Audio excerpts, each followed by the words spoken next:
cool in here, I'll say that for it.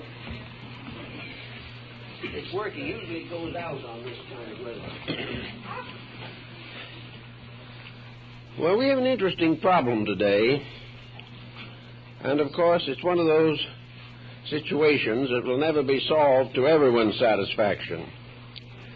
But we begin with a very basic question, and that is, why are we here?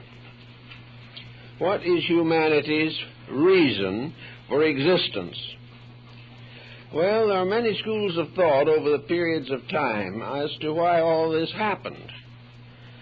And probably the Greeks had one approach, that the powers that be, the deities of Olympus, having created a beautiful garden here, put human beings down here to take care of it and to enjoy it as much as possible, to take good care of all values and never to become destructive in their relationships.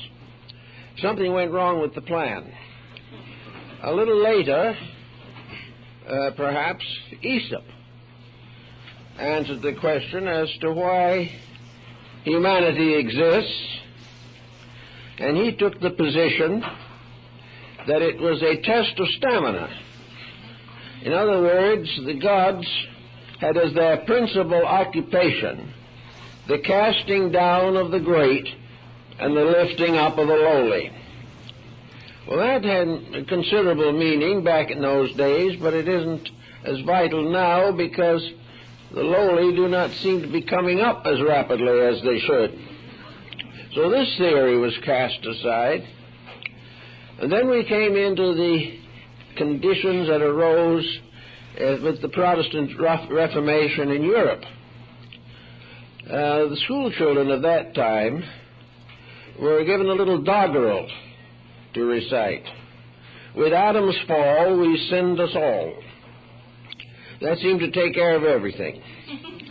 But again, there were doubters. Everyone was not satisfied. Then we were here to expiate original sin. With Adam's fall, we sinned us all.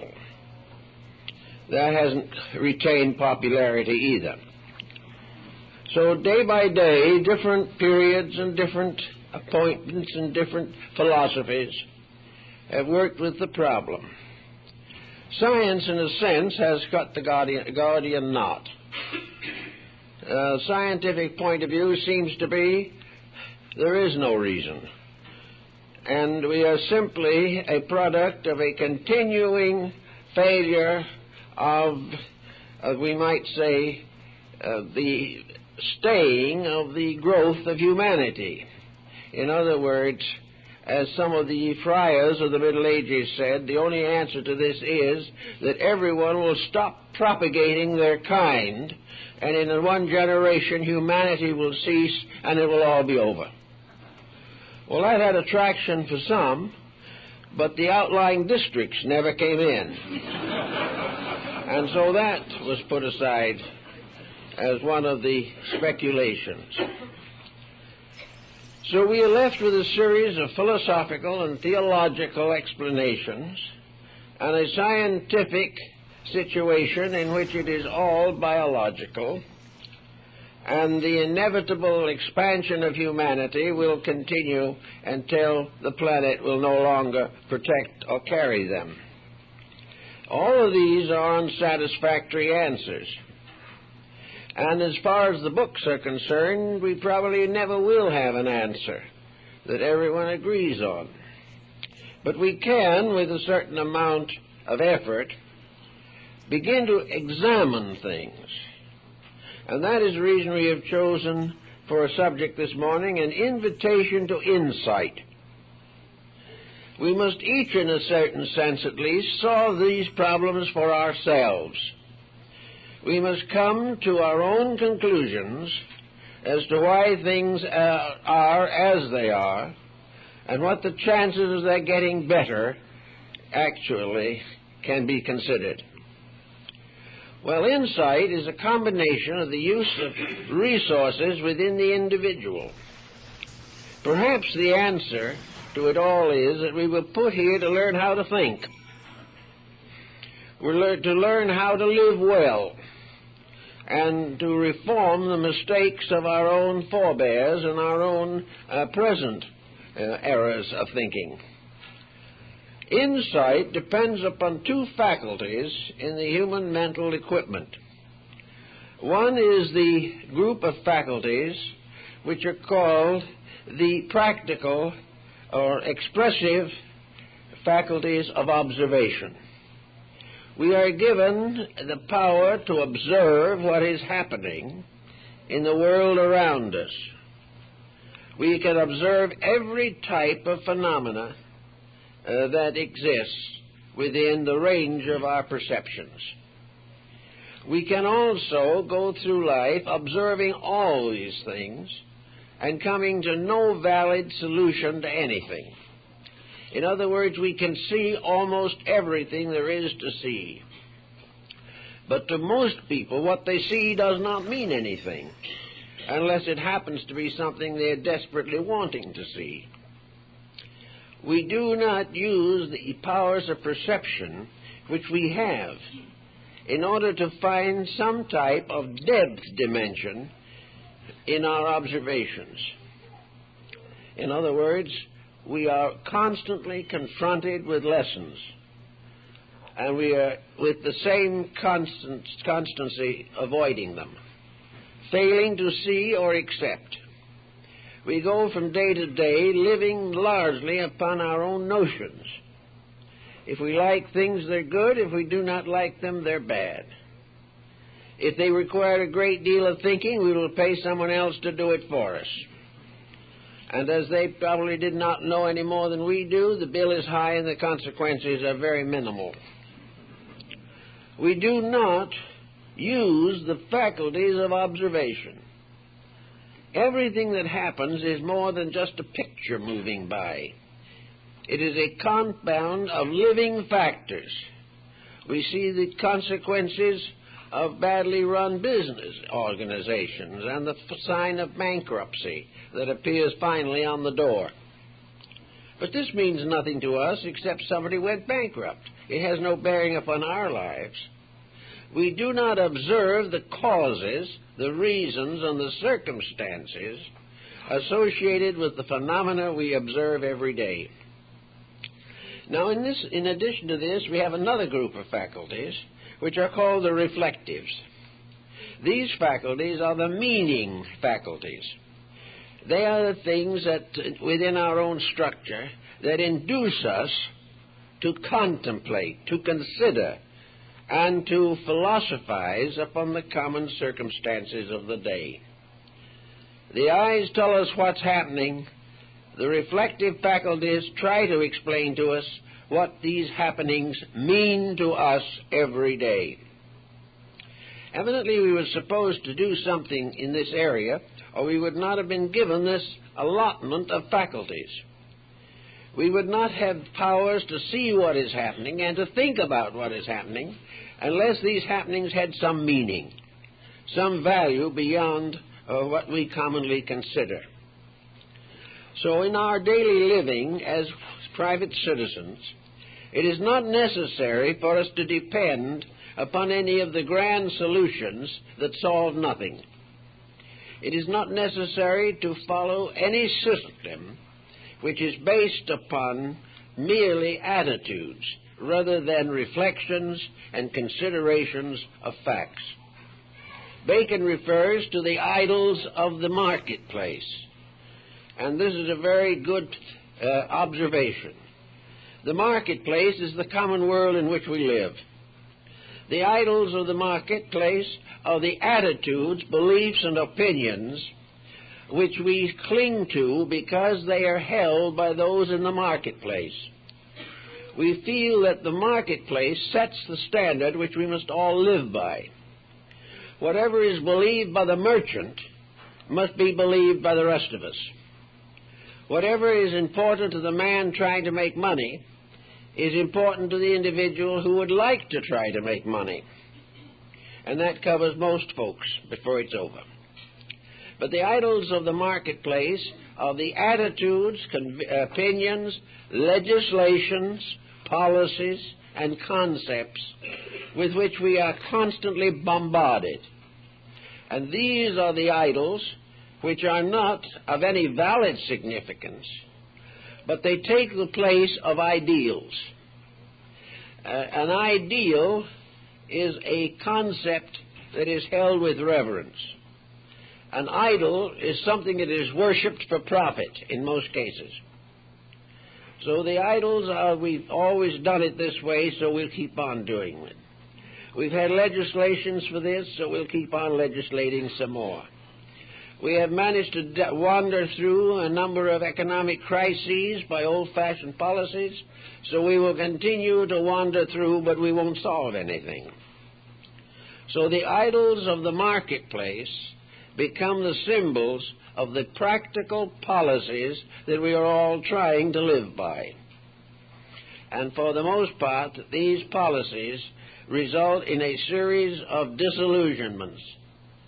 Every day it becomes more obvious to us that these policies are not sufficient. They're not getting us where we want to go. They're not providing us with any securities, and they are not answering any of the questions that come up to us in the course of human anxieties. A recent issue of the Christian Science Monitor has a very interesting and informative article on the Himalayan kingdom of Bhutan. Now, we might not expect everyone to know where Bhutan is, but it is squeezed in the foothills of the Himalaya mountains between India and China. It is a country of about 18,000 square miles with a population of somewhere between 2 and 3 million. It is a Buddhist country and the last stronghold of Buddhist theocracy, I guess, in the world today. Even here, the theocratic aspect has been minimized, and the present king, a young man with very modern attitudes, is desperately trying to bring his country into some form of stability. The point of view is very basic. Bhutan is now, according to the official statements, about to join the 20th century.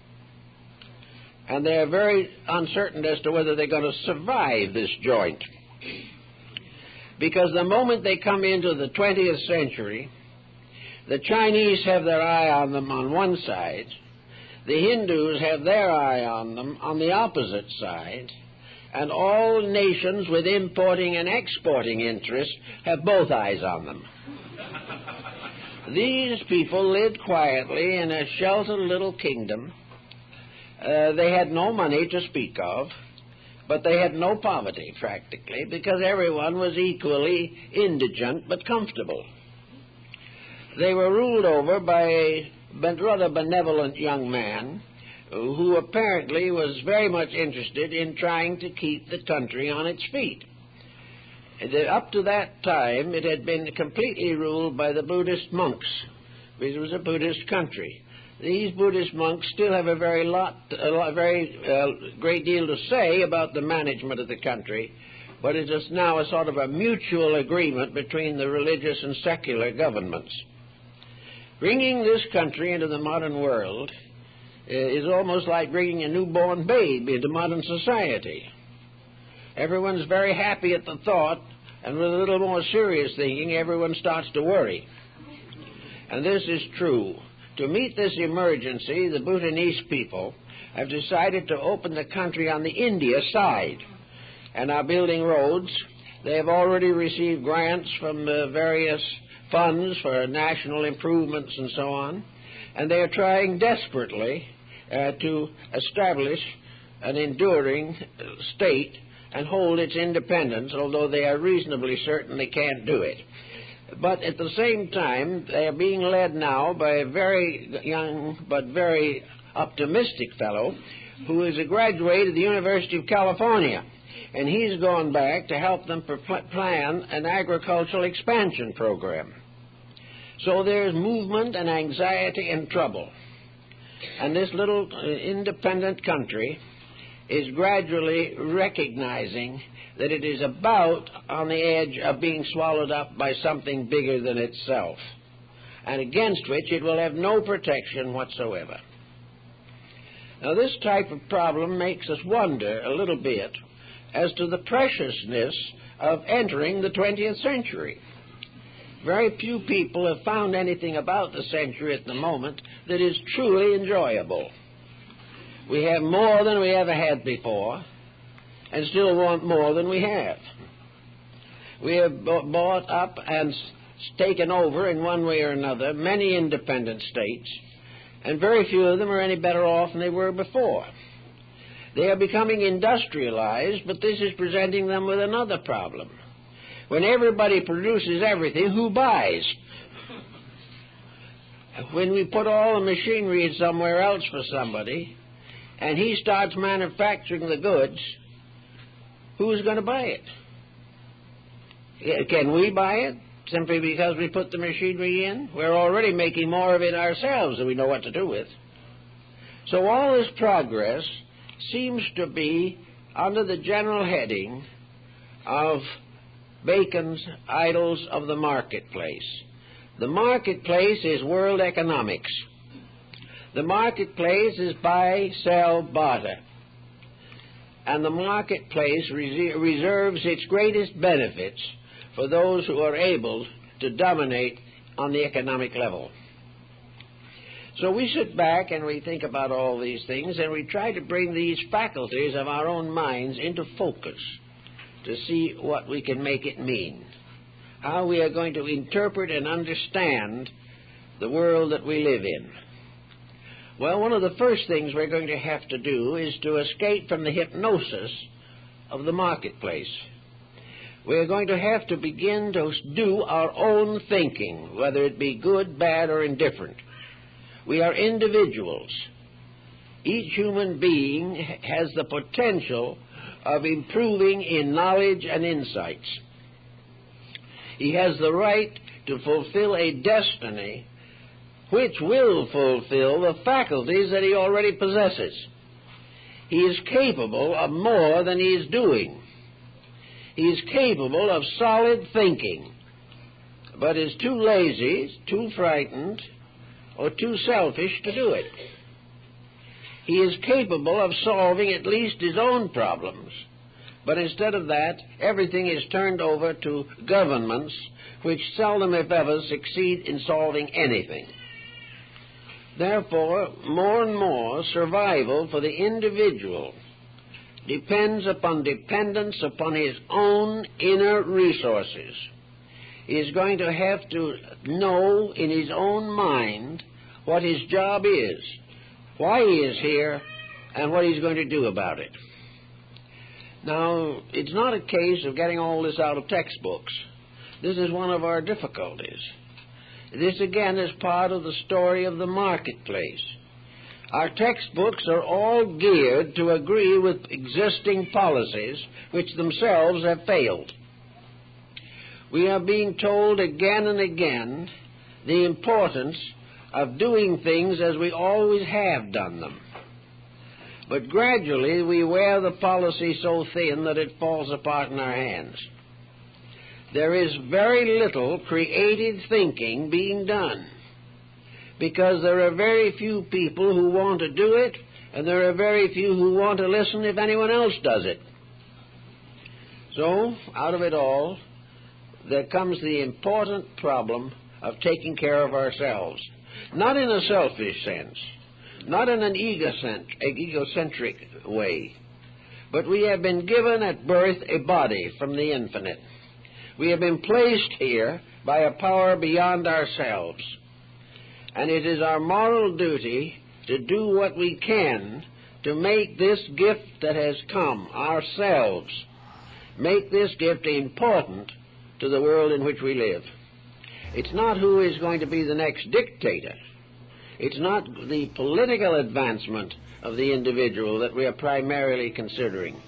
The primary consideration is that the individual shall reach a point where he is a normal human being.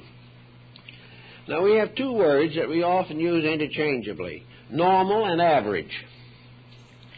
Normal to a philosophic thinker is a condition of being correct in the face of nature.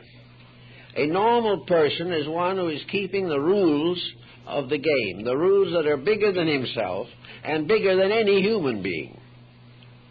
Average is to try and do it as well as the next fellow does it. And if the next fellow does it badly, that excuses us from doing it the same way. Average is to be like everyone else. Normal is to be according to law. Not man-made law, but divine law. Now, what is the normal state of man? The normal state of man is health, physically. He has remarkable recuperative powers, and the body has been given all kinds of protections against the common ailments that affect the flesh. To keep the body normal, the individual has to keep the rules of health. He has to be moderate in his appetites. He must be normal in his activities. He must do things in a way that will protect his own well-being. The moment he goes against his own well-being, his normalcy is damaged. And if he damages it sufficiently, he leaves this world before that which would be his expectancy. So in the body we have a problem that no one else really can face for us. Yes, we can go to the doctor and we can get the pills, and the first lot he gives us we are allergic to and have to throw them away, and with them the $22 we paid for them. Then we try another group and something else happens, and help is left to someone who is trying to restore the damage we have committed against ourselves. Instead of trying to get over these ailments, there is a new group rising which has a future, namely the people who believe we should start well and stay that way, and not permit ourselves to dig our graves with our own appetites. So in a way, the body becomes a symbol of the whole economy. In order to keep the body in good condition, we gradually have to recognize that it is an instrument. The body is a vehicle. It is a cart, as the Indians called it. And this cart or vehicle or car, chariot, bicycle, whatever you want to call it, exists because there is something that it is carrying. The body is not here for its own sake alone. It is here to serve as an instrument for something else. And that something else is the dweller in the flesh, as it was called in India. There is something living in this body. This something is a great mystery also. You ask all the different branches of learning what that something is, and most of them will give different answers. But regardless of what we call it, there is something there. And this something uses the body. Now, body is like any other machinery. It's very valuable. It has many uses. And the dweller in the body must maintain this instrument. And he must maintain it by guarding its functions, maintaining its equipment, having proper control of its fuel, doing everything it can to maintain the length and health of that body. There was an article in the paper not long ago about an automobile that had been driven 1 million miles and was still going. Well, somebody or some bodies took pretty good care of that car, or it wouldn't be here after 1 million miles. There are also individuals who, for no reason that we can specifically point out, intentionally or unintentionally did something right, and they are also getting along in one way or another. But the majority of human beings, for one reason or another, are ignoring the rules of the game. They do not play life as a serious matter. And at the same time, if they try to make a comedy out of it, they are unfunny for the most part. So we have the body and the party or person or being in the body. Now, the being in the body has to take care of the body, just as we would have to take care of a trained animal or a pet or a very small child. We have to take care of it. And the better we take care of it, the more we learn about it. Most people do not know what the body is until it begins to get sick. They do not know what is inside until it hurts. Therefore, the individual growing up has never had sufficient intelligent understanding of the laws governing his body, any more than he has had an understanding of the laws governing the world he lives in.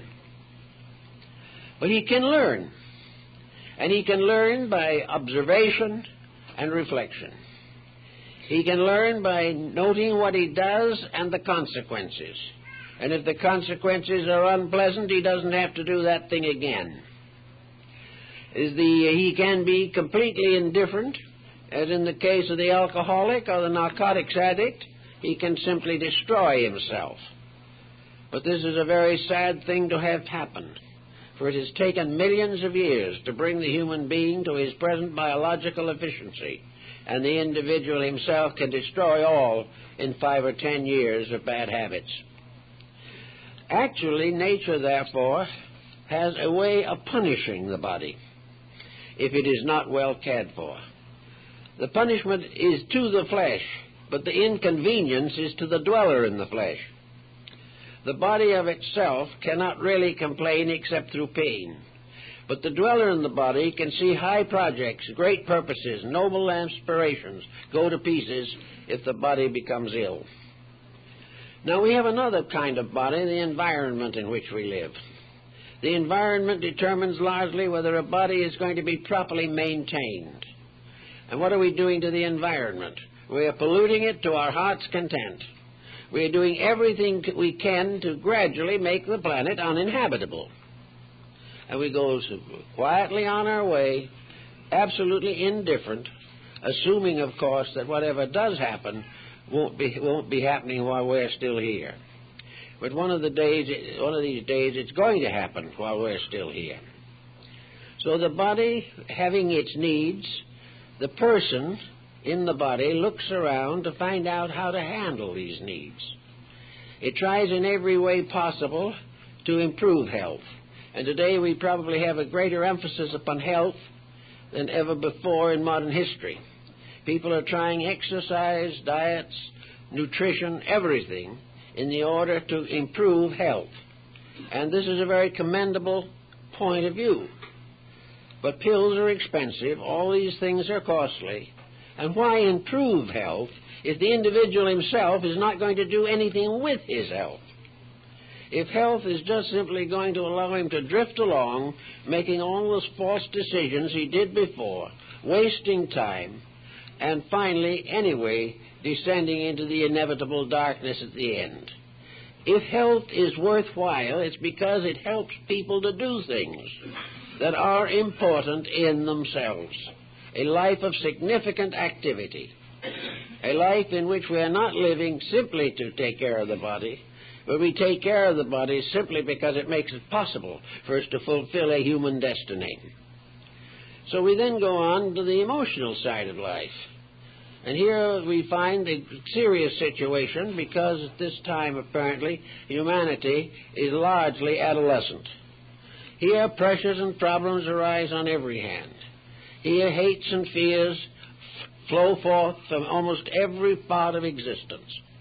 And yet the individual, through observation and reflection, has got to put these facts in order. We've got to gradually live in a well-ordered world that we have discovered by the use of well-ordered faculties within ourselves. As long as we live with faculties that have no essential training, we're going to live in a world in which we will never notice anything that is too important. But the more we notice, the more it influences us, the better people we can become. So this has to do with the problem of insight.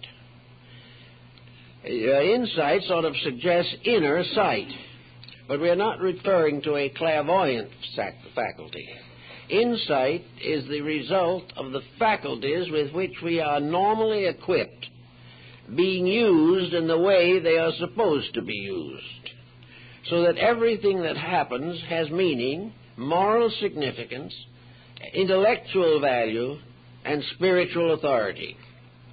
Unless we do things to make these dreams come true or to live on these levels, we shall continue to maintain a kind of sanitarium which we call humanity, because nearly everyone is sick in some way. So we're going to start with a little study of insights and see what we can do with them in the time at our disposal. Insight is when you look at the thing, or when you see it happen, you immediately ask yourself, what does this mean to me? This does not necessarily follow that you have been involved in the happening, but if you have seen it, as you might see the unfolding of a motion picture film, you can always say to yourself, what does it mean to me? What can I learn that will make me a better person? Therefore, practically every commonplace incident, pleasant or unpleasant, will reveal meaning. Sometimes that meaning is that it will prove to us that we are unable to handle these activities. The moment some simple thing happens and we are angry, then something is out of control. Insight has failed. Where problems are met with despair, with tears, with hysteria or anger, the impulses, the instincts, the attitudes are wrong. Therefore, we have to try to find how integrity is involved in these occurrences. Insight would help us to benefit from the experiences of others.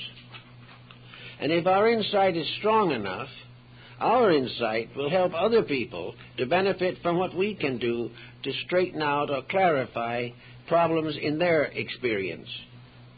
Today we have counselors on almost every level, largely due to the fact that people are so interested in doing what they please that they have forgotten entirely to do what they should. And as a result of a series of catastrophes, they are very unhappy about life in general. But everything means something or it means nothing. It means something if you're awake and nothing if you're asleep. Therefore, a broken home calls upon insight. To most persons, a broken home is a disaster. It is. But no disaster occurs without a cause. And to find out the cause changes a disaster into a lesson. And with life all the way through, unhappy situations must be alchemically transmuted into knowledge. They must become the basis of doing it better next time. The Chinese were among the first to realize that the greatest folly of all is to make the same mistake twice. If you make it once, it may be anyone's fault. If you make it twice, it's your own. You have the right, therefore, to learn from everything that happens, to learn from nature. Probably the peoples with the most strongly developed faculties of perception are primitive people. The perceptive faculties, which are located in the front of the head directly above the eyebrows, are particularly strong in Aboriginal tribes and are very well marked in American Indians. These perceptive faculties enable the Indian to see long ways, long distances. His eyesight is exceedingly keen. He can do almost as well with his own eyes as we might do with binoculars. But the perceptives are out from himself examining, studying, and considering. And it was the Indian's perspective and his perceptive functions that created his theology. The American Indian does not have nearly as complicated a theology as many more advanced peoples, but he does know nature. He does understand what we put into the Declaration of Independence, nature and nature's God.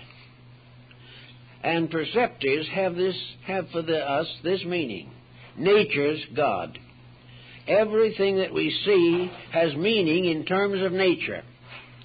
Now, some things in nature, obviously, we have outgrown. Other things in nature we have not as yet touched at all, practically.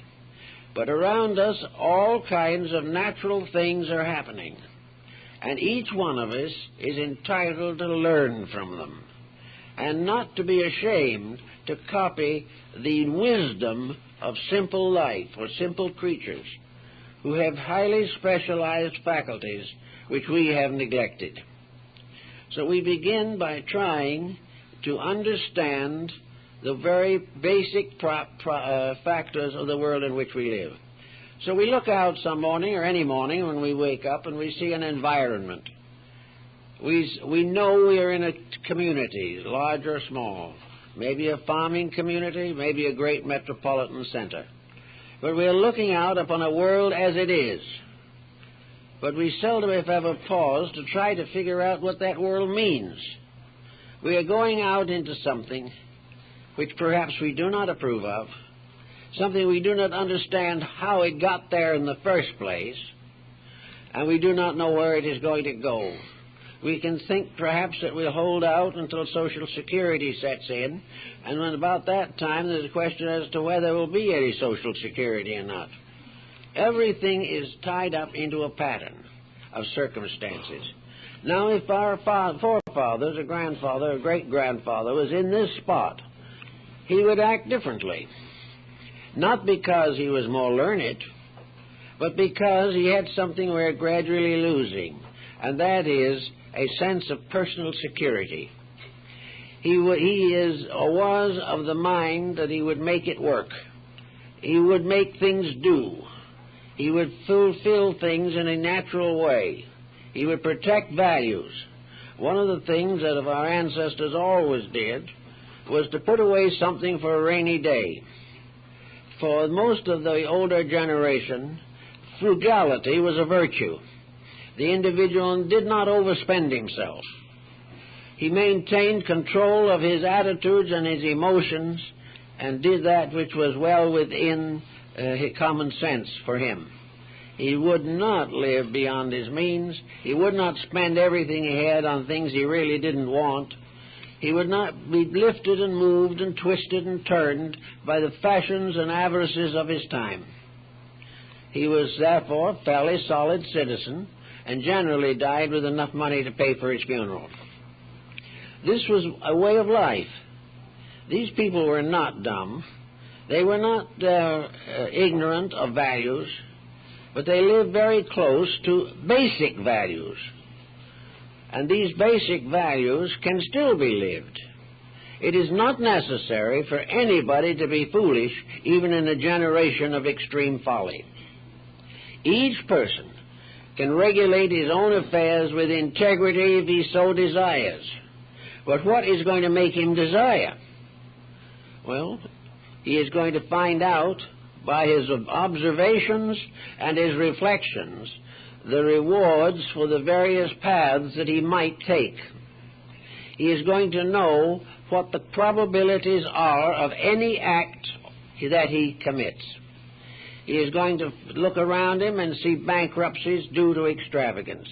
He is going to see people sick because of bad habits. He is going to find himself impoverished largely because he has not maintained control of his own values in spending. So, with a little thought, he can begin to take out of his life the things that are useless. Try to get himself back onto a practical foundation. He won't do as well, perhaps, as his grandfather, because the times are more definitely against him. But he can gradually learn why he is here. He can see how he can do many things better. He will find out what he can get along without, which the average American has forgotten entirely. He can gradually build a measure of security into his own life. This security is not in its works, essentially. The individual is not secure simply because he can make such decisions. He is secure because he has trained the decision-making mechanism in his own mind. He has learned to control his thoughts. He has learned to judge things factually. He has gotten over the mysterious kind of ambition which enables him to void common sense at the slightest provocation. Little by little, the person gains control of his own life, and by so doing, gradually eliminates a great many of the worries and problems with which he is confronted. Another point that's important in insight and so on is the gradual elevation of the mind in the search for values. Little by little, the individual must outgrow his mistaken levels of living. He won't do it instantly. He is not supposed to do it so precipitately that he will be miserable the rest of his life. But he does begin to realize something that is becoming more and more obvious to us all, namely that there has to be something behind us that's stronger than we are. The individual can gather strength. He can be stronger than he is. But there will always be circumstances around him in which he must depend upon laws, principles, and truths that are more strenuous and more important than himself.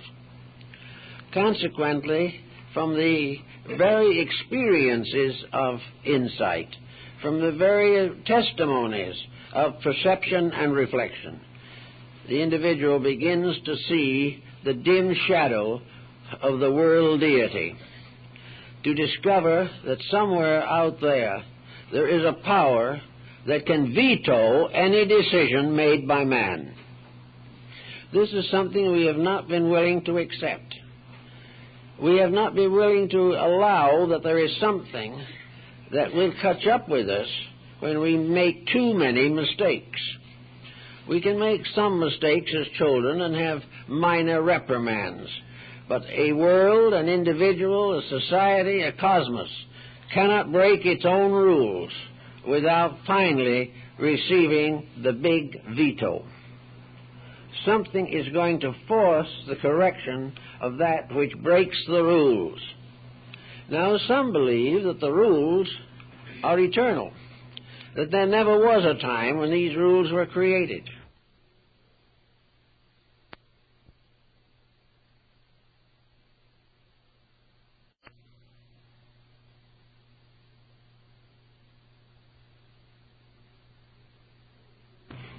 That these rules are simply innate in the immense evolutionary procedures of the universe. That these rules were created or were inherent in the first cells that began to break up into cosmic systems. But that these rules do hold and always will hold is becoming increasingly evident. There is no way in which the individual can break the rules successfully. And yet nearly everyone, out of the fact that he hasn't thought it through, is breaking more rules than he should. We are not expected to be perfect, but we must begin to take into consideration what constitutes orderly existence. Now we find this particularly perhaps in economics, where we have a tendency on the part of industries to go on forever, expanding and expanding and expanding until something happens. And the thing that happens is the big veto. One form of this veto is the exhaustion of natural resources. You can't use them when they're all gone. Therefore, nature places this restriction. If you want to last longer, conserve resources. If you waste them, you may expect that they will be exhausted and their values will be no longer available to you. Another basic resource is good, clean air. And if we pollute it too much, the veto sets in. You cannot do this and live. Therefore, the individual has to decide whether he wishes to do as he pleases and die, or do as he should and live. And a certain percentage choose death, because they would rather die than change their ways. Great industries have the same faults. They're going to go right on as they are until they fall over the edge into oblivion. But they are going to reach a point where everything reaches when it does it wrong, in which the power to further invalidate life is taken away from them. They can no longer do it. War is another. No war will ever result in peace. It cannot. It produces only more and more misery. But war itself has a great big veto on it, too, because war demands the exhaustion of manpower, the exhaustion of natural resources, and hastens the inevitable collapse of life. In peace, we might have enough petroleum for 500 years. In a good, fast war, we could get rid of all of it in 3 months. Therefore, if we wish to exterminate ourselves, we can. But why should not those in positions of authority think a little bit about the evidence that was brought to them by their own perceptions and could be made real by reflecting upon obvious facts? One of the great delusions is to overlook obvious facts. But most people are willing to sacrifice facts for their own opinions, notions, and convictions. So everywhere the excess destroys itself. Everywhere the individual who has too much simply becomes a wastrel. A man earning a moderate salary and taking care of his family moderately can get along for a long time, perhaps. But if he is extravagant, wastes money, and overtaxes his abilities, the family can collapse in a few years. Everywhere wisdom gives permanence. Ignorance and stupidity destroy permanence. These are all facts. You can stand on any street corner and see various manifestations of them. But most of all, you realize that in all these areas, individuals, human beings, are failing to use the equipment that was given to them to help them to survive. Nature must have had a point in mind, and that point was that the human mind and its accessories were supposed to give the individual the skill to create a noble destiny for himself. He has the right. He has the power. But one by one, he has sacrificed his rights, and again he has compromised his powers. In order to get ends that are not important, he has sold his own birthright. He has sacrificed his principles for profit, either for himself or for those who employ him. He has lost sight of the fact that this world was not created as an industrial economic system. It was created as an area in which living things could grow, fulfill themselves, in which human beings could develop the potentials that are in them, potentials of incredible beauty and integrity. And we have some way kind of forgotten the whole thing. We are perfectly willing to let it drift along in this way. Now, we can't break all of the rules. We can't get away from all the pressures that afflict us. But we can make a start. We can choose what we want to do in life. We can pick a career that is suitable to us. We can say to ourselves, I want to do something that will pay me $12,000, $15,000 a year. But of course, I probably would prefer to do something I do not want to do, but which will pay me $50,000 a year. So we do what we do not want to do for $50,000. As a result, the individual is nervous, sick, unadjusted, is in danger of a broken home, develops extravagant families and spendthrift children, and out of trying to build a life upon income alone comes to grief. Because, again, the veto is there. Anyone who worships the golden calf is going to perish with it. So the individual who makes a decision to elevate material gain over mental and emotional growth will ultimately come into trouble. And when he gets into this trouble, he swings in all directions trying to find a way out.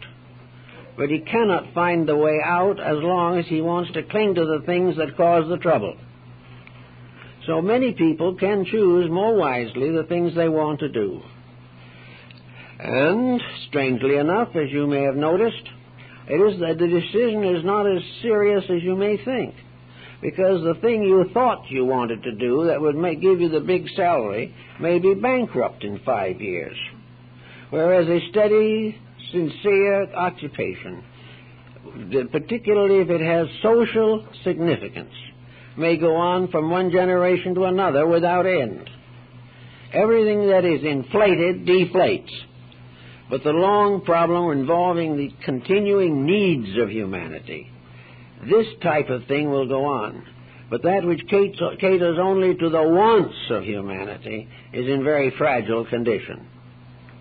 Education, then, should largely emphasize the importance of the individual being himself, not in the egotistic sense, but in the sense of the varied potential within his own nature. He was put here with a job, and fortunate is the person who finds what his job really is. But he can, if he has integrities, work out some of these things, and moderation helps. And moderation is something that generally comes as a realization of the failure of excess. Moderation is something learned painfully, but it does not need to be learned that way. Moderation is to take what you can do well and can do it throughout a lifetime without undermining health or losing the friendship of your friends, breaking up your relative patterns or your children. All these things can be worked out because we were given the instruments to solve the problem. Now, another thing that the instruments nearly always seem to provide, because they are a combination of both emotion and thought, they provide a great deal of strength to beauty. They make things very wonderful, and we look around us and we see the worlds of art, of music, of drama and dance. We see the tremendous skill of architecture. We see all the grace and glory of the world. And somehow we know that all of this came out of the human soul, as Plotinus tells us in his essay on the beautiful. All the beauty in the world came out of us. That is man-made beauty. Natural beauty is still greater, but it is the service of natural beauty that creates human beauty. It is a combination of understanding natural laws and perfecting nature through art. So beauty is important. Happiness is important. The joy of living, the doing of things that are kindly and non-profitable, are more important than the great profit-sharing enterprises. And every day we find people being hoodwinked who are trying to get more than they can earn by honest and reasonable means. So the mind can settle down and think these things through. The individual who left the farm when he was 10 or 12 years old and went to the great city and made his fortune, when he's 65, begins to have an irresistible impulse to get back to the farm. And he generally does. He discovers that all these different things he went through have only helped him to realize the serene significance of the gentle life. They tell the story of an old Indian sitting in front of his hogan down in the southwest, and a young efficiency expert type of person comes along and says to the old Indian who is smoking his calumet quietly, he says, "Why don't you work?" And the old Indian says, "Why?" And the man says, "Well, if you work, you earn money." "Why?" "Well, if you earn money, you can have a bigger teepee." "Why?" "And when you retire, you can have money to rest on. You don't have to work in the later years of life. You can live in leisure." And he looked at him and says, "Me no work. Me live in leisure now."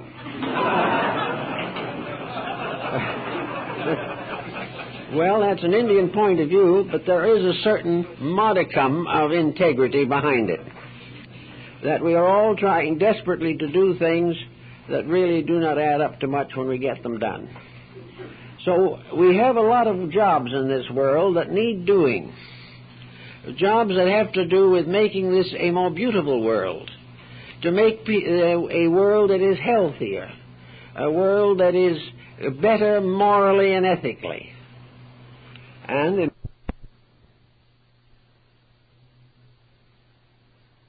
observe and reflect. We have to decide what we can do and stay within the reasons of the probable. Now, one of the things we should not do, but which we nearly always have a wild intent to do, and that is we should not try to change other people by telling them what to do. There is no successful way of reforming an individual who doesn't want to be reformed. And many people join organizations and even religions because these religions and organizations demand very little integrity of their followers. You cannot do it by talking, nor can anyone else talk you into doing it. The great question is the inner experience in yourself of perception and reflection, of knowing and seeing in your own life what needs doing, and then developing the resources that enable you to do it. Now you can go along and you can say later, I wish I'd studied a language. Then study it. I wish I could get some kind of work in which I could continue at least part-time development of my artistic instincts. It can be done if the individual wants to badly enough. In every case, it is the willpower taking over to accomplish what the mind and the emotions tell us is best for us. Now, with that combination, you cannot beat. But until it is really established, if one falters, the others fail. So it is very necessary to have the integrity to make a right decision. Now, most people do not know with certainty what is a right decision on all matters. Lots of folks are well-meaning, but they do not really know what they should be doing, and do not see just exactly how to find out. And this, of course, brings into focus one of the most important phases of human life, and that is religion. If the individual belongs to a reasonable religion, that religion will tell him what constitutes a good life. It will tell him what he should do and what he should not do.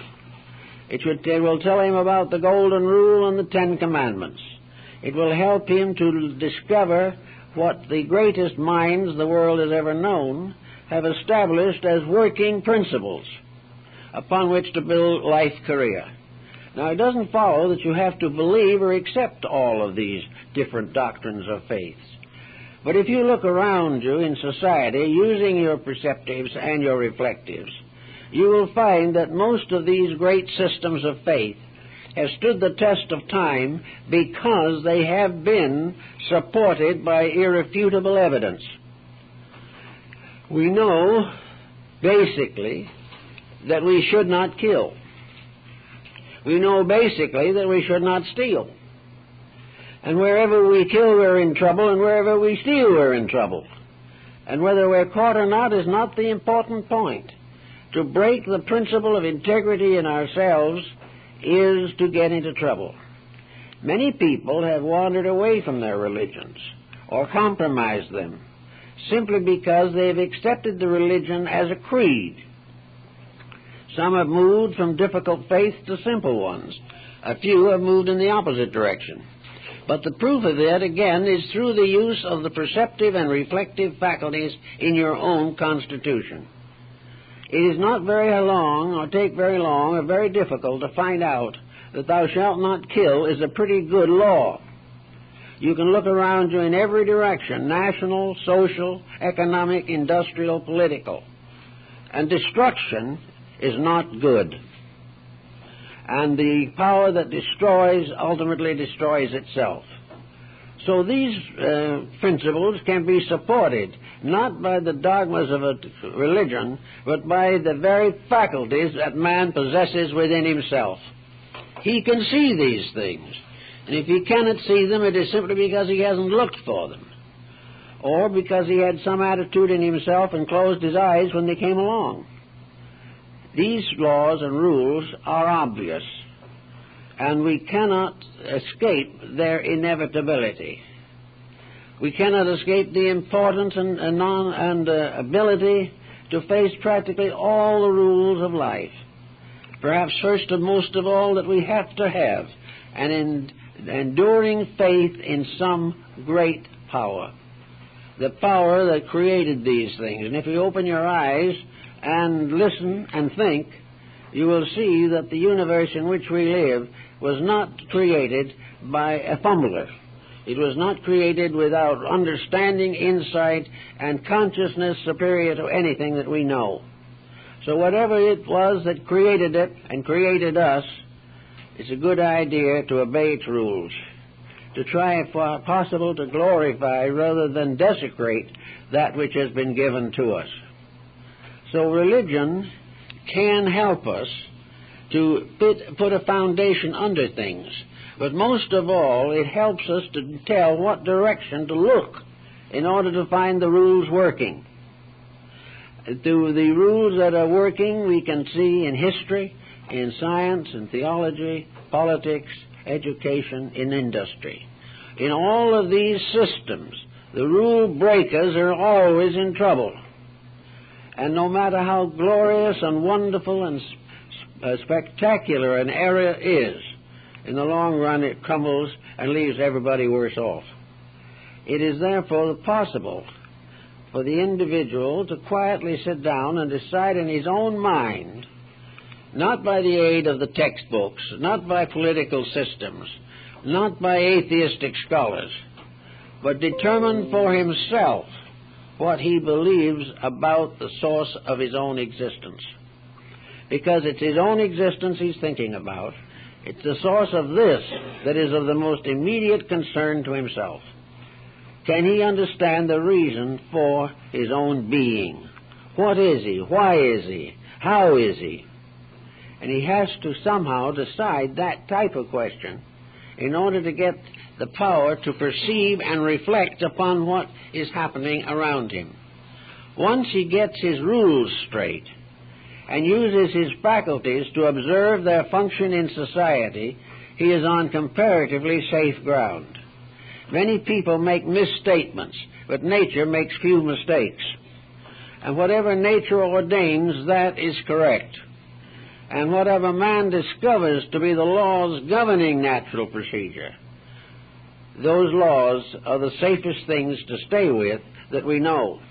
And it is important to keep them, and keep them every day of our lives, so that we really will do probably what we're supposed to do. We're not supposed to sit here planted on benches and chairs the rest of our existence. We are not supposed to live until we die, and then somebody else takes over.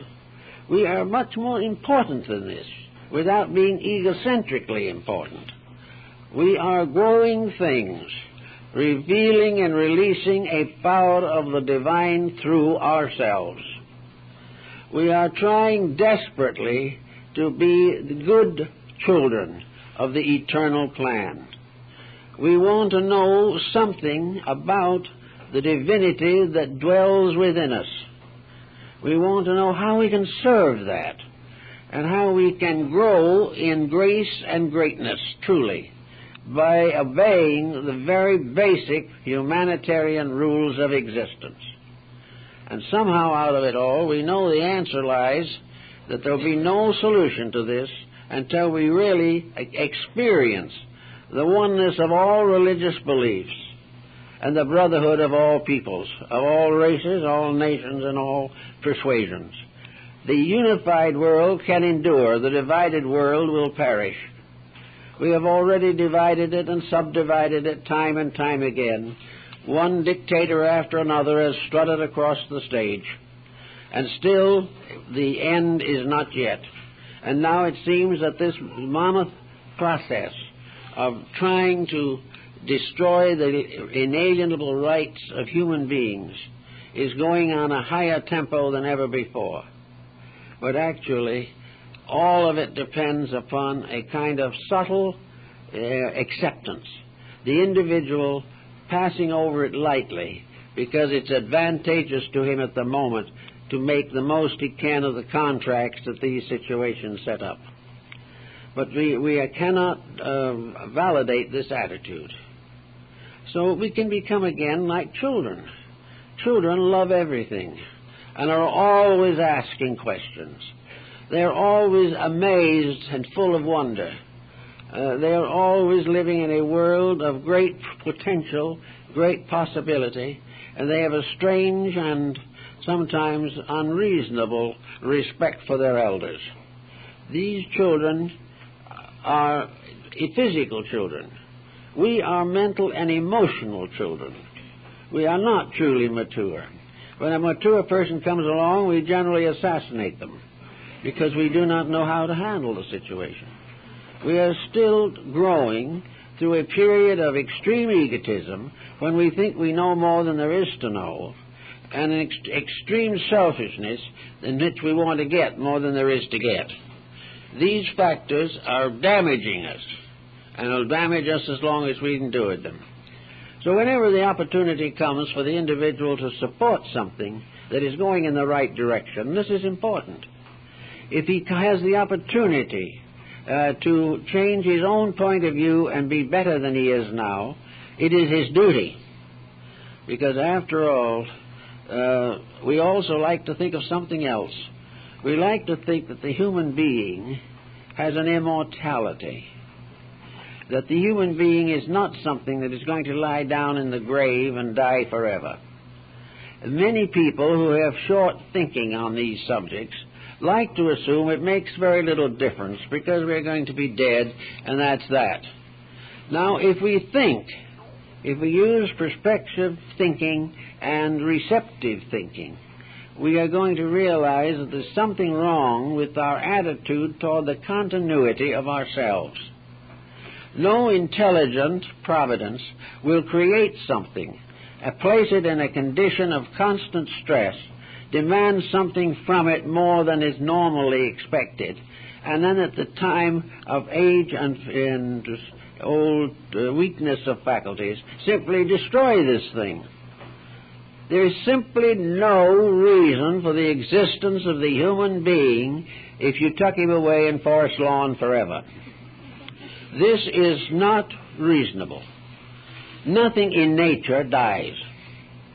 Science is beginning to discover this. Everything is changing forms, changing appearances, changing cycles of manifestation, but nothing begins or ends. Space does not begin or end. Time does not. Life does not. There is an infinite manifestation of life. Life going on forever. Life vital today as on creation's primal morn. Therefore, the individual looking around and trying to explain himself comes finally to the realization that any explanation of himself which ends with his own physical decrepitude frustrates the whole purpose of his existence. If he reflects upon his own mortality, he will lose his own humanity. They cannot dwell together. The moment we deny the immortality of the human soul, we deny God's creative power. We also deny the reason for anything. Now, if we deny the reason for anything, and it was a pleasant situation, we might even exonerate that.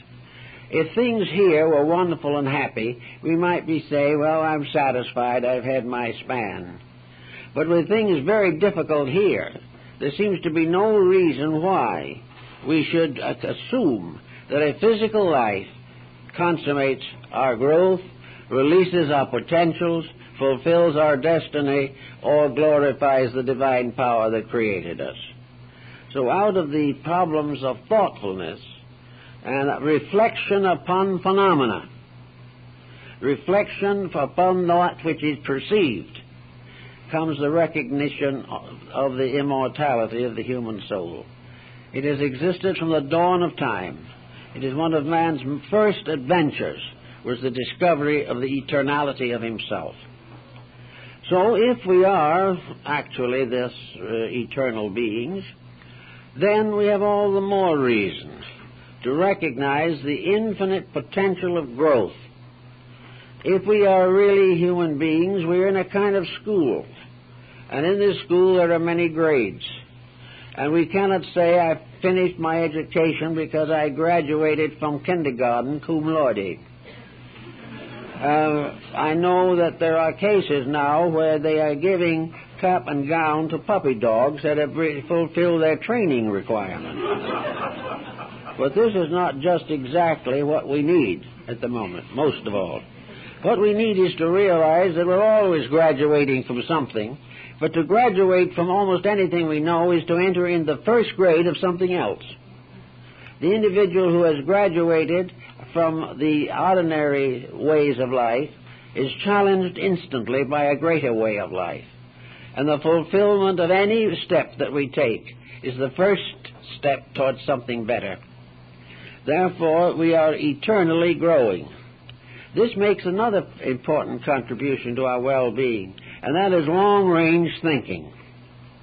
The moment we stop thinking of life as terminating at some given time, not certain or uncertain, instead of that, we begin to think of ourselves as ever-existing life, moving through an infinite diversity of manifestations, but always and forever growing and unfolding. And that everything we do is a foundation upon which to build something else. If we are lazy here for several lifetimes, we simply set back our own development. We are less than we could be if we had kept on growing thoughtfully and carefully every day. Now, thinking about the survival in this sense of the word, we can definitely take into consideration that no matter what we do, we will not finish it. The great architect weeps because he needs more time to learn. Hokusai, the great Japanese artist, wept because he could not be a great artist unless he was able to live to be 100 years, and he didn't make it. All the painters, the musicians, all the great thinkers of the world have had to lay down from their labors. They've had to put aside their tools. They've had to rest for a while. And in many cases they have grudged this interference with the infinite growth of things. But in nature, these rest periods are just as useful as the periods of labor. So when we begin to grow here, and begin to study life, and begin to take on more consideration for the values of living, this is because we are just starting on another course. We are going to use what we learn today for the rest of an interminable and unknown existence. We are going to use what we live on now as the basis of our thoughts, our emotions, tomorrow and then tomorrow. Little by little, upon the foundations that you start today, the whole future develops. And the individual has a much better reason for living, much happier conviction about self and circumstance, if he is able to think in terms of this larger life. Now, some think that it's a great penalty to have to live again. That's only because they haven't done so well this time. But there is no need for penalty. People who have really achieved much are not regarding themselves as penniless or penalized. And when the time comes to rest from labor, there is something that happens to these people. They drop off the physical body, yes, but that which they have learned goes on to enrich learning forever. The dreams they have started, they will dream again. And the whole of humanity moves forward because each individual grows a little every day. And that is why we strive desperately to grow a little every day. And in order to do it, we have two great examples. We have the examples of the great religions of the world and the messages that they have brought. Messages which have stood over the questions and doubts of ages and have survived to our time. And the other message comes to us from nature around us. The outer world we observe through reflection and perception. The inner world through meditation and prayer. These processes, working together, help to produce a normal person. They help us to fulfill the needs and responsibilities which are making us grow toward the infinite will which we seek to fulfill. We are all just, working along in the big pattern. And every time they invent a new telescope, the pattern looks bigger.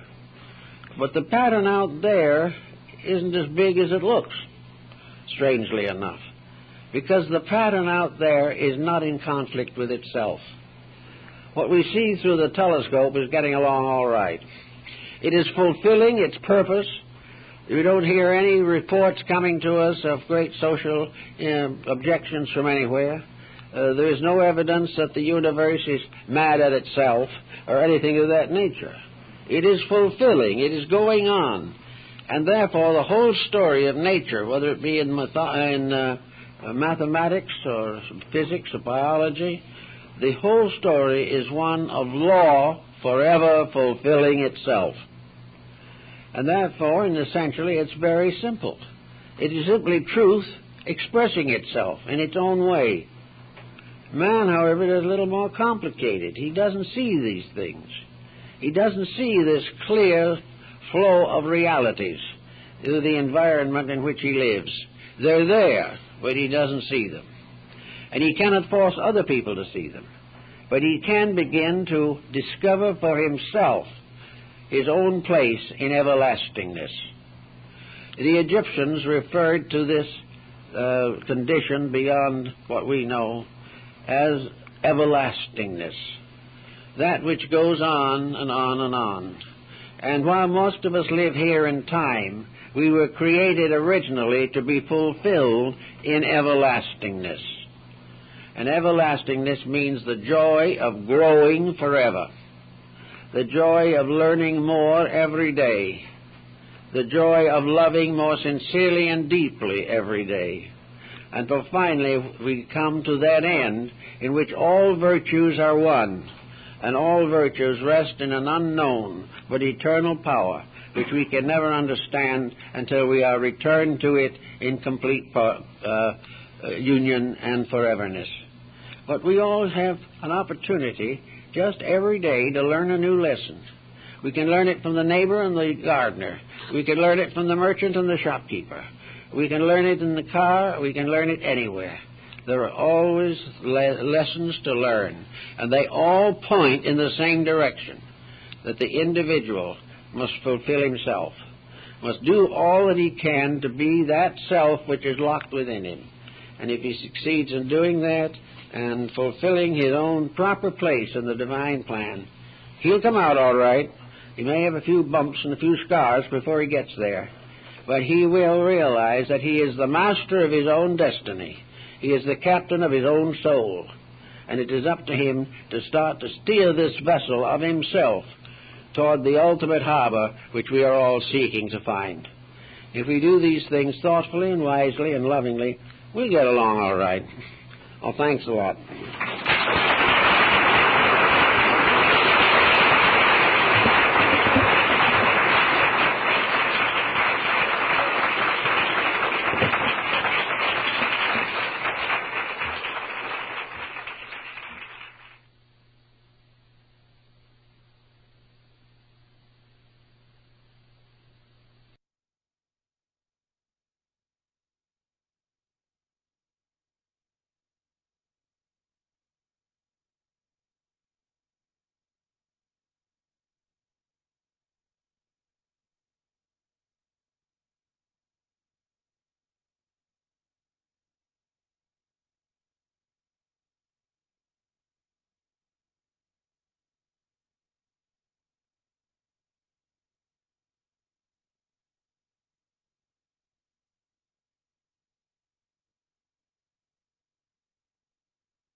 There are two schools of thought relating to extraordinary extroversions of emotion.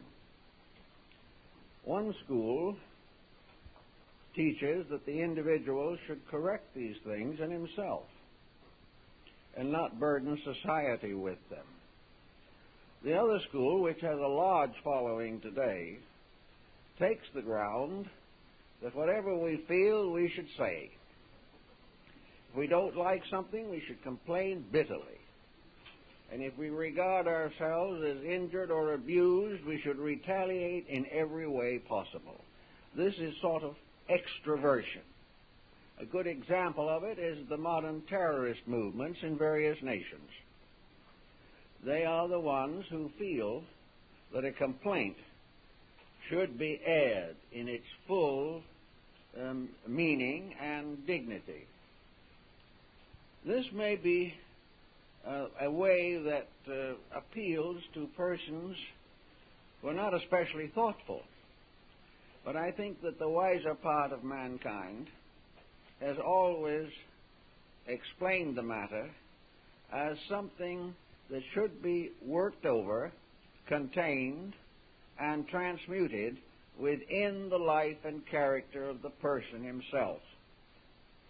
Now, there's no doubt in the world that the temptations to be unpleasant or unhappy are numerous. They are, so to say, initiations or tests. Our weaknesses are the primary reason why we're here, because, as the ancients certainly considered it, this world is a place of testing.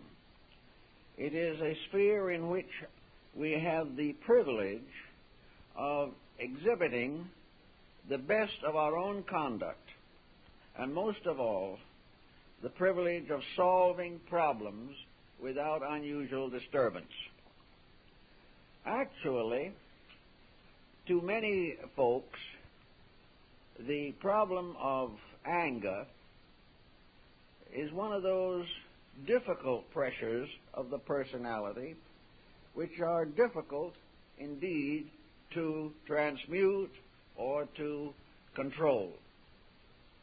When we are unhappy or angry, critical, condemnatory, self-pitying, the whole of our libido flows into these attitudes.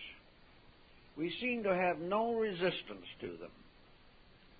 We feel as though a pressure greater than we can control is operating through us. And because of our psychological orientation, we feel that these pressures, or this pressure, is quite proper, reasonable, and appropriate to the situation. Usually when you discuss a problem of disposition with a person in difficulties, and he tells what he has done, and you explain that that was not the wisest way he could have handled a situation, he looks at you very innocently and says, well, I just can't help it.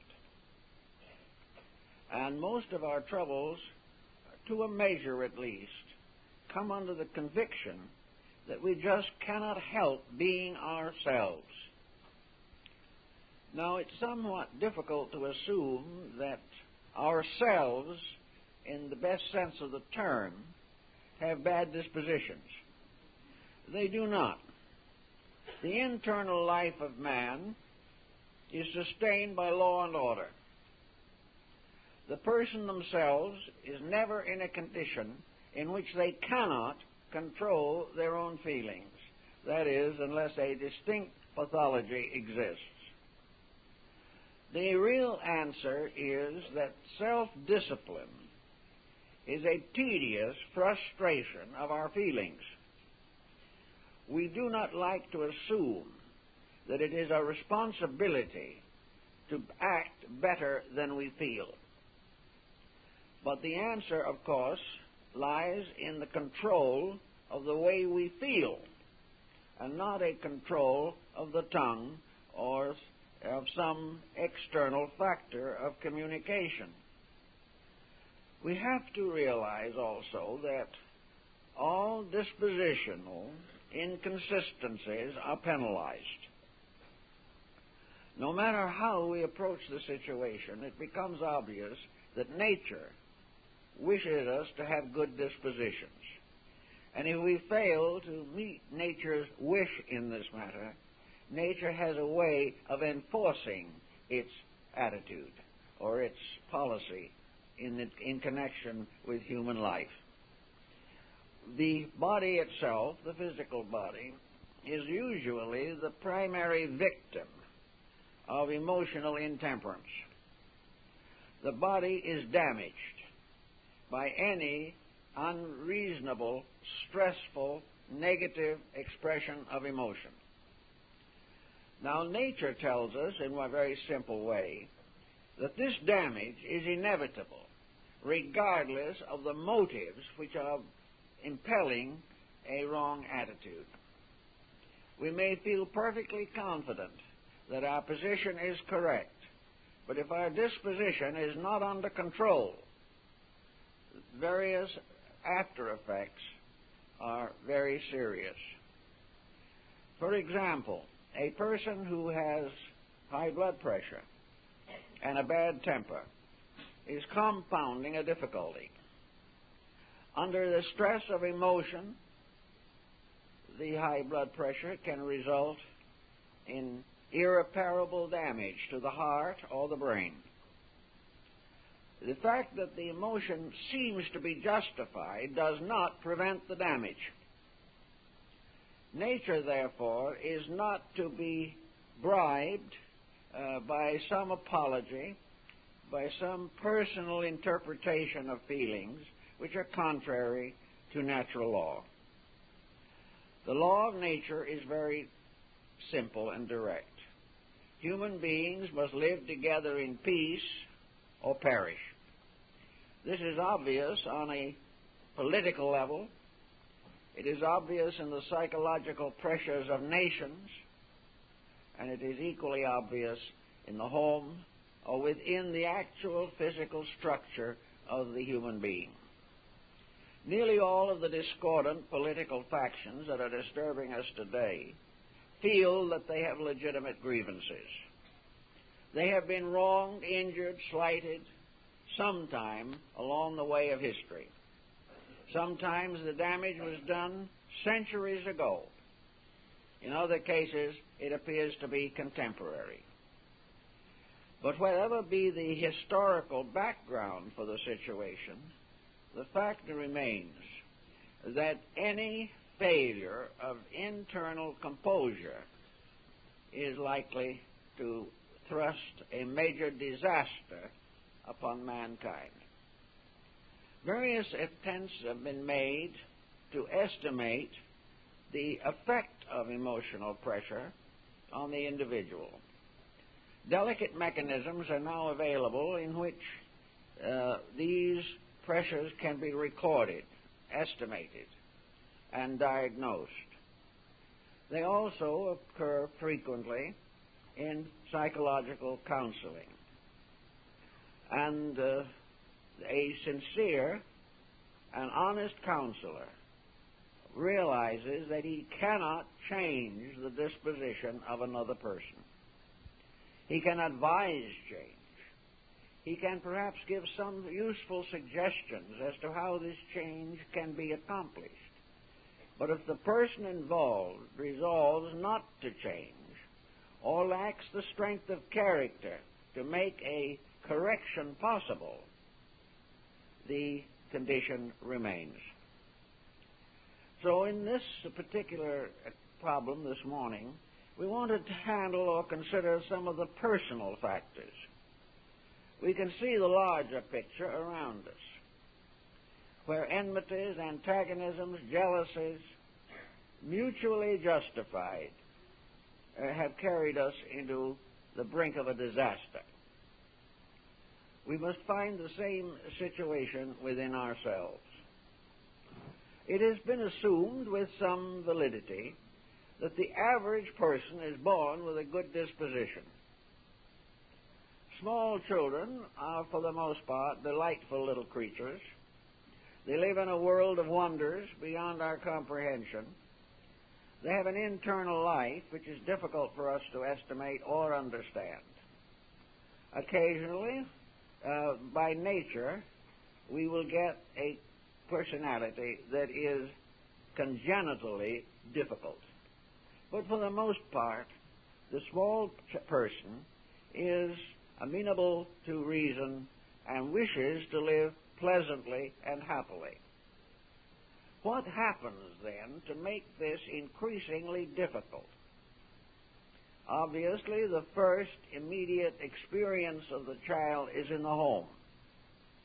If the home is discordant, if the relatives are at swords' points with each other, if the home contains a vast amount of complaint or one intensive complainer, this certainly works a serious hardship upon the child. Research indicates that under such circumstances, the child naturally and inevitably rises against discord.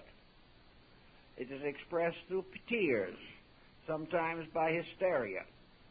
It is also a reproachful attitude of the child toward those around it who are actually unpleasant. After a certain time, however, the child receives a series of disillusioning experiences. The child discovers that its effort to create peace is totally misunderstood. The contending persons may turn upon the child. They may punish the child for trying to arbitrate the difficulties of its parents. At the very best, the child is indoctrinated with the realization that these difficulties are inevitable, that the child growing up will face them also, and that there's no way of solving the problems except on some kind of an intellectual or emotional battlefield. By the time the child is fully indoctrinated with this concept, the character has already been damaged. It becomes adjusted to the inevitability of complaint, that the individual must complain his way through life. Also, it is witness to a gladiatorial combat of wills, in which there is a tremendous battle of one mind against another. Sometimes this battle is very obvious, sometimes subtle. In some cases, it is a sudden and spontaneous outburst, and in other cases, it is a long, lingering determination to injure, damage, or in some way work a retribution upon another person. Starting out with this environment, we can see why the average individual does not develop in early life those resources which would protect it against the emergence of destructive feelings and attitudes from within himself. The beginning, naturally, is in the beginning of life itself. But the average person who is concerned with these matters is no longer in childhood. They are in midstream somewhere in the course of life. And they are mostly concerned with the inevitable discomforts which return to themselves and which they are not able to assimilate constructively. Once the person starts a line of criticism or condemnation, the circumstances around them begin to be adversely affected. The individual against whom the attitude is directed retaliates, thus compounding a felony. Retaliation is also considered to be quite natural, quite normal, and almost inevitable. But it is only almost inevitable because the average individual is not developing the normal resources with which he has been endowed. It is inevitable for the person on the level of his own action to act differently from the way he reacts to circumstances. But it is always a privilege and an opportunity to rise to a better level by which these difficulties can be arbitrated successfully. So we have in all of this type of situation to consider with the greatest care how nature handles the matter. That's the first consideration. Nature is sometimes subtle, but usually rather obvious. Nature simply rewards the bad disposition with that type of circumstance to which it is properly entitled. In other words, it surrounds the individual with increasing difficulties arising from within the person himself, distributed through his environment and reacting back upon himself. It seems, therefore, that the dispositional factor is part of a vicious circle of consequences. If the person is constructive, well-intentioned, by nature kindly and thoughtful, he will gradually discover that this type of situation, this level of understanding, is in his environment as well as within himself. He stimulates good in others by using the good in himself. He stimulates discord in others when he stimulates the discord in himself. Nature has set this up as the last and final solution to all human problems, namely that the human being must grow or suffer. There is no excuse in nature. There is no real ability to prevent effects following their causes. And wherever an emotion is set in motion, the effect will be consistent with the emotion itself. A series of negative thoughts will not produce a positive end. A series of destructive attitudes will never lead to peace. A continual pressure of immaturity within the person will only accomplish maturity as a result of pain. All these things being true, nature sets the stage.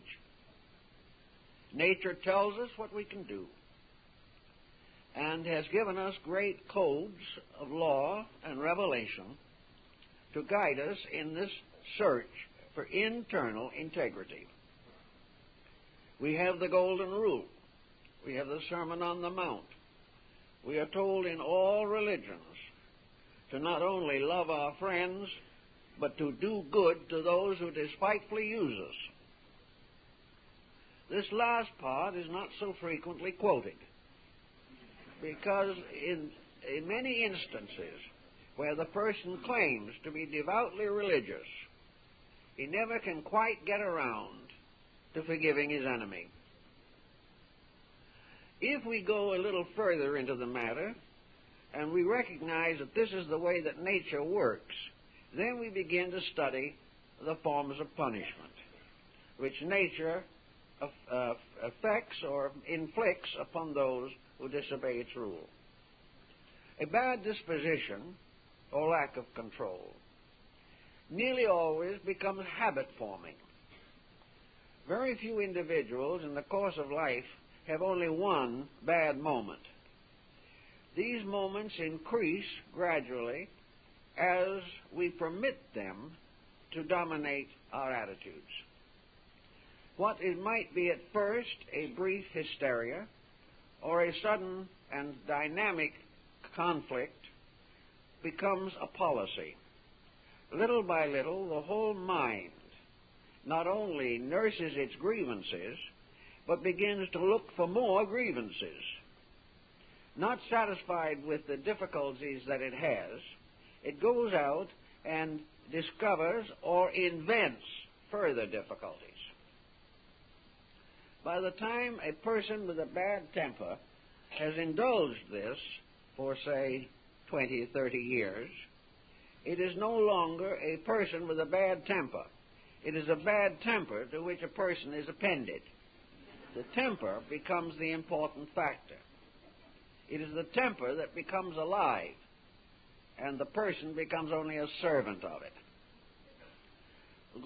As we go along watching these procedures, we are forced to recognize that these intemperances begin to pile up and become policies in ourselves.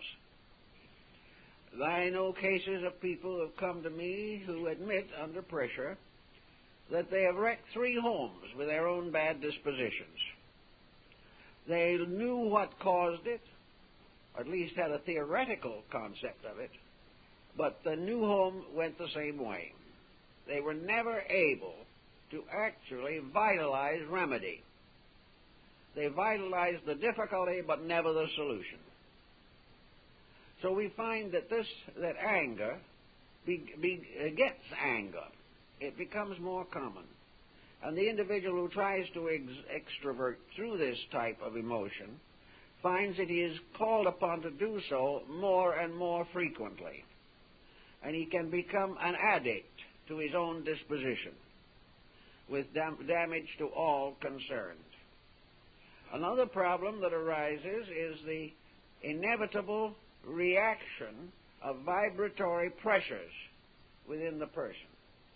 Attitudes are rates of vibration, by means of which the normal rhythms of the body are overdeveloped or depressed. The individual has a normal, proper heartbeat. If he is highly depressed, the heartbeat is afflicted. If he becomes excited, particularly destructively, the heartbeat is overstimulated. Now, there are times and moments when stimulation may be benevolent. The individual falling in love certainly passes through a strong emotional pressure. But this pressure is supported by nature. It is part of a plan for things. It is not inordinate. It is controllable. It gradually subsides if it's excessive. It gradually builds up if it is not excessive, until a normal point is reached. And in such cases, the emotion being basically constructive, the consequences in the body are basically constructive. Nature deals out rewards and punishments on a merit system completely. On the side of the depressant person or of the extrovert negative situations, the vibratory rates are confused, broken. The rhythms become dissonant. And the individual's temper fit reminds one a little bit of one of our ultra-modern musical compositions. It is noise, discord, a thunderous violation of the laws of harmony. This does not work any permanent good upon society. In fact, it is today one of the contributing forces towards the general demoralization of the younger generation. If music was harmonious, it would inspire. When it is dissonant, it definitely injures. When the emotions of the individual are constructive, then there is a kind of psychological or psychic music which is harmonious. But when the attitudes are frictional, dissonant, discordant, unrhythmic, then the consequences are damage and danger to the body. Now, the body may survive these dangers to a certain degree. Some people, more than perhaps we realize, come to a coronary through a bad outbreak of dispositional pressure. Others may gradually build up a certain immunity to this type of result, but it does not mean that they are not damaged. They are damaged in several ways, and nature has a kind of analogy between the levels of thinking and the functions of the body. Every attitude seems to have a physical correspondent in our structure, so that all attitudes have their physiological and anatomical analogies. This means that these attitudes affect various organs in various parts of the body according to the quality and type of reaction that has been stimulated. The ancients summed this up by dividing the body among the planets. And each planet had its keynote or keyword. And this planet bestowed certain virtues or powers upon man. And these virtues were distributed through the various corresponding organs of the body. As each planet has an emotional keynote, so the corresponding function in the body or organ, as the case may be, is either inspired or disturbed. If then we carry on certain negative attitudes, we come in the end perhaps to the final harvest, and that is, in older years, one of two things is going to happen. The individual is either going to be sick or else he's going to be difficult to live with. Now, if he's sick, he has had trouble living with himself. If he is not physically sick, then he has trouble living with other people. And it is more or less obvious that as the individual grows older, his petulancies have a tendency to escape more and more from the control of his mind and his constructive attitudes. He has more tendency to drift back into habitual ways. If he has been a critic all his life, he will become a greater and more intensive critic as he grows older. If he, however, has lived a very gentle and kindly life, free from pressures, very often he drifts along through his closing years in a kind of pleasant fantasy in which the good he has done returns to him.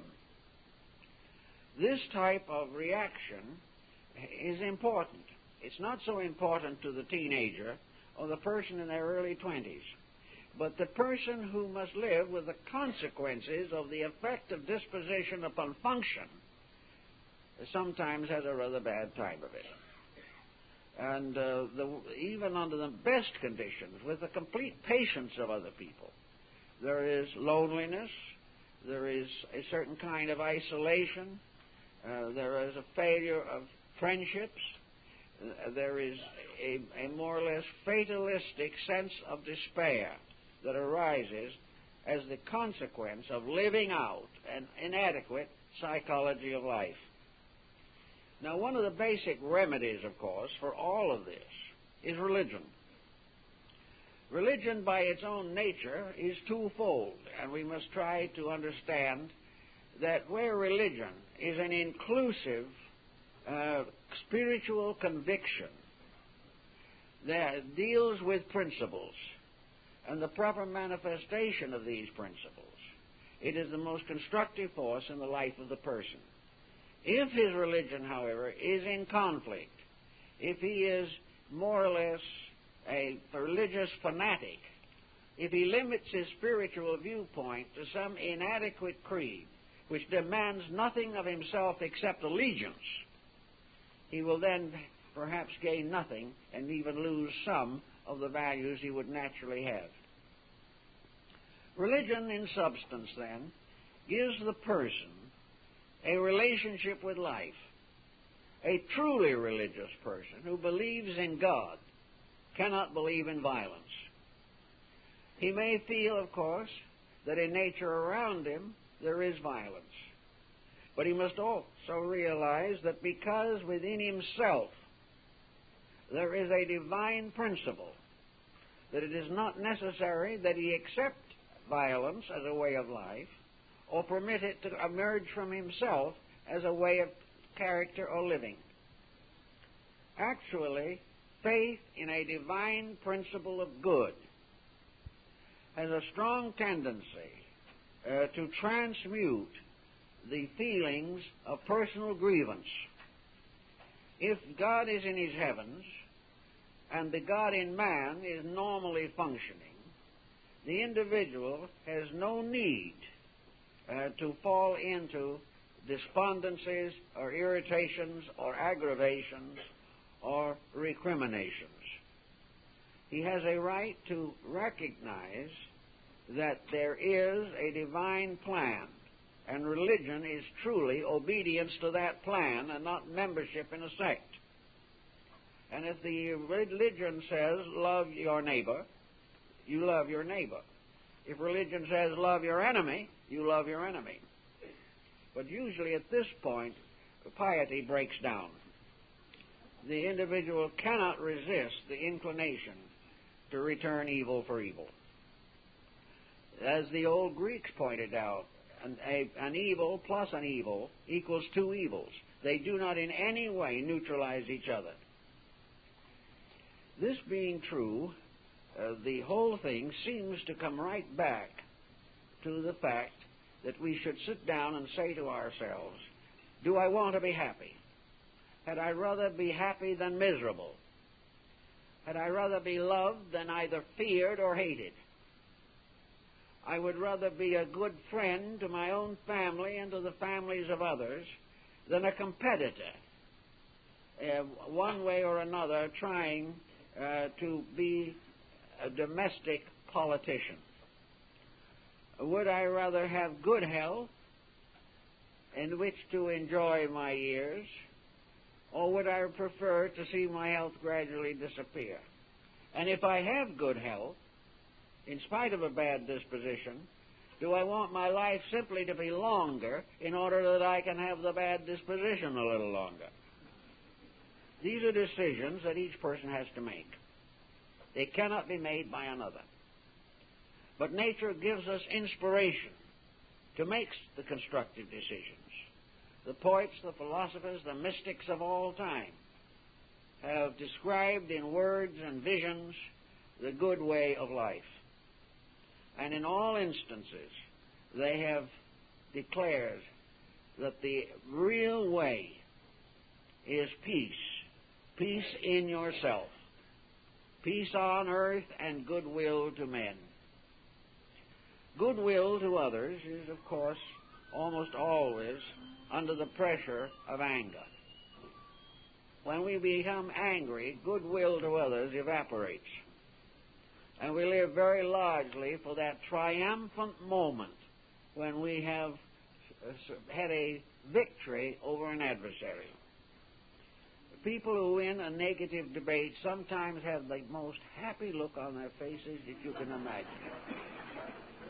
The jaw sets a little bit, the eyes sparkle, and the individual has won a fencing match. What he has done to the other person is of no concern to him, because whatever they got out of it that wasn't pleasant, they deserved. But the victory won by violence is the same thing as a victory won by Napoleon or one of the other great conquerors. It is a victory floating for a moment on the surface of inevitable defeat, so that there should be no satisfaction in the performance of a destructive action or the expression of a destructive attitude. Beginning then with the realization that probably most people, even after a long, uncertain life, want to make peace with themselves, make peace with their God, and live in harmony with their neighbor. These being the natural desires of the individual, it follows that every possible means should be used to see that these desires are nurtured and come finally to full expression. They should become the ruling powers of life. Actually also, that peculiar psychological entity within man termed the soul has a place in this. It has always been assumed that the soul is a principle of good, that the soul is the best and better part of the corporeal complex. The soul is the leader of the bodies. It is the herald that announces the glad tidings. The soul being by nature good, and being a direct progeny of the divine good, and all souls having their root in the soul of God, in absolute benevolence, The soul in man wants peace. It wants love, friendship. It wants inspiration. It wants to expend itself in the common service of others. As in the case of the motto of the Prince of Wales, "Ik dien," I serve, is the motto of the soul. The soul wishes to give rather than to take. It wishes to help rather than to hinder. It wishes to devote its energies and powers to the improvement of all that lives, not the gratification of its own attitudes. The soul, therefore, is imprisoned within the body of the person who acts contrary to it. The soul is deformed or degraded by abuse of its powers. And this constant factor is present in what we might and often do like to regard as conscience. Conscience, according to the ancients, was a name for the soul. It was that something inside of you that doesn't agree with you when you do not do right. And it has been said in recent years that the conscience is a small, still voice that gets smaller and stiller all the time. But it is there. And there is inevitably within the individual a tiny shock of some nature when he makes a serious abuse of his own abilities. Something inside of the individual tells him to do right. But usually the inner voice is not more successful than the legislative structure of the environment. The individual still does what he pleases. The answer to this, of course, is that he must please to do that which is right. He must have a pleasure in peace instead of finding satisfaction in discord. To build such a concept in himself requires a considerable amount of self-control. It requires also sometimes a little bit of fear. Fear is not a good emotion in itself, but an anxiety concerning the state of self is sometimes benevolent. When a person begins to realize that what he is doing is getting him into increasing difficulties, and he proceeds along the way, certain anxieties arise within him. He likes to push these anxieties away, always transferring responsibility to something or someone else. But in the course of time, when the mysterious ills which he has fashioned come back upon himself, he is subject to anxiety. He wishes to find a solution. He is like an alcoholic who has finally discovered that he has a habit that is killing him. Now, an alcoholic who makes this discovery either kills himself because he says he cannot change, or perhaps with the last flash of integrity in himself, joins Alcoholics Anonymous or some other similar group and tries desperately with the cooperation of other people to restore his own self-dignity. Now, alcohol, narcotics, things of these kinds are recognized dangers, but it is not realized, usually, that disposition is just as dangerous as a narcotics addiction. Unless it can be tempered and educated, things do not go well. Education doesn't seem to help this situation. The child coming out into the world is taught conflict. He is taught that if it does not fight its way,